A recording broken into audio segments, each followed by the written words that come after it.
Berbaring terus-menerus bisa menyebabkan luka tekan, bahkan bisa infeksi. Ada juga yang sampai mengakibatkan kematian.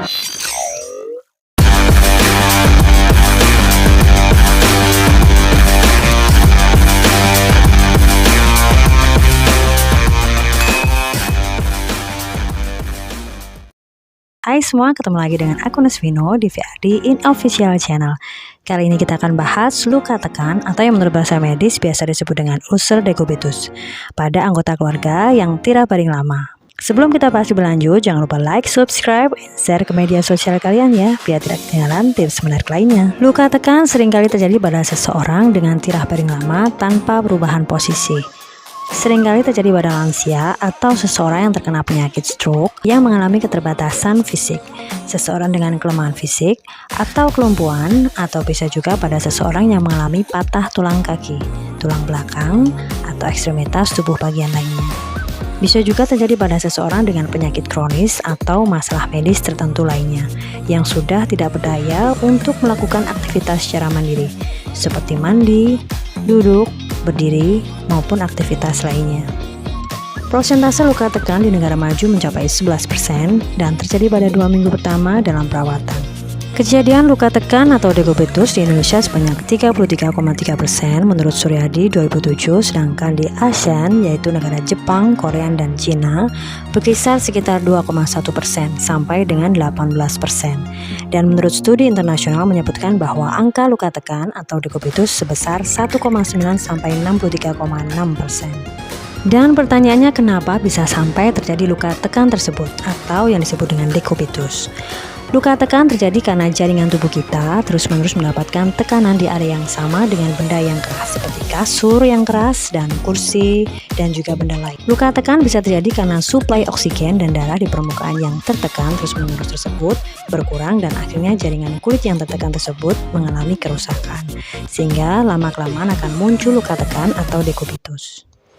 Lalu faktor apa saja yang menyebabkan terjadinya decubitus? Faktor yang pertama adalah seseorang yang mengalami gangguan pergerakan atau kelumpuhan yang lebih banyak di tempat tidur dan tidak ada pergerakan. Faktor kedua adalah seseorang dengan lanjut usia lebih rentan terkena decubitus. Akan tetapi pada usia muda bukan berarti tidak berisiko terjadi decubitus.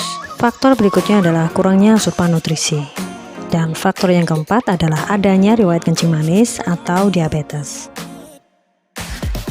Area mana saja yang sering terkena luka tekan? Luka tekan seringkali terjadi pada area yang tidak dilindungi oleh cukup lemak, seperti daerah tulang ekor, tulang pinggang, baik kanan maupun kiri, tumit, siku, betis, dan juga tulang yang menonjol lainnya. Ciri-ciri luka tekan berdasarkan tahapannya. Pada tahap pertama terjadi kemerahan pada area kulit. Pada tahap ini, kulit tampak kemerahan dan terasa nyeri serta teraba agak kasar. Pada tahap kedua muncul luka lecet di kulit. Pada tahap ini, luka berwarna pink atau kemerahan bisa juga disertai dengan lepuhan. Pada tahap ketiga, luka semakin dalam, kadang disertai juga dengan nanah. Pada tahap keempat, luka semakin dalam disertai dengan kerusakan otot dan tulang, disertai juga dengan jaringan kulit yang mati, yang tampak kehitaman. Lalu bagaimana cara mencegah decubitus? Poin pertama adalah jangan menggosok terlalu keras pada bagian yang berisiko mengalami luka saat mandi.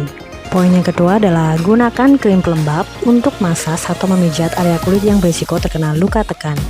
Krim pelembab berfungsi melembabkan area kulit pada kulit terutama yang terus-menerus terkena tekanan pada tulang yang menonjol. Lakukan sebanyak 2-3 kali per hari. Poin yang ketiga adalah ganti posisi setiap 2 jam. Bisa dengan miring kanan dan miring kiri, dengan diganjal dengan bantal. Poin yang keempat adalah jaga kebersihan area kulit dan jangan sampai terlalu lembab, terutama pada area punggung dan lipatan paha. Dan poin yang kelima adalah perhatikan asupan nutrisi. Penuhi protein sesuai kebutuhan seseorang yang tirah baring lama tersebut. Pastikan kebutuhan cairan juga terpenuhi dengan baik. Poin yang keenam adalah gunakan alas atau kasur yang lembut, bisa juga dengan menggunakan kasur angin atau kasur yang berbahan jeli. Poin yang ketujuh adalah gunakan bantal pada area yang berisiko terkena luka tekan secara terus-menerus, yaitu pada area di antara lutut kanan dan kiri, di antara mata kaki, di belakang punggung terutama tulang ekor, kedua siku, dan di bawah kepala.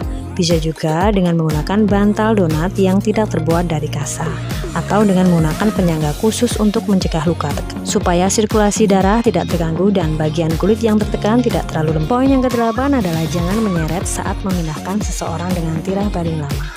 Bila terdapat luka yang sampai bernanah dan kehitaman atau bahkan sampai ada demam, segera hubungi tim medis terdekat untuk bekerjasama membantu dalam merawat luka tekan. Kenapa?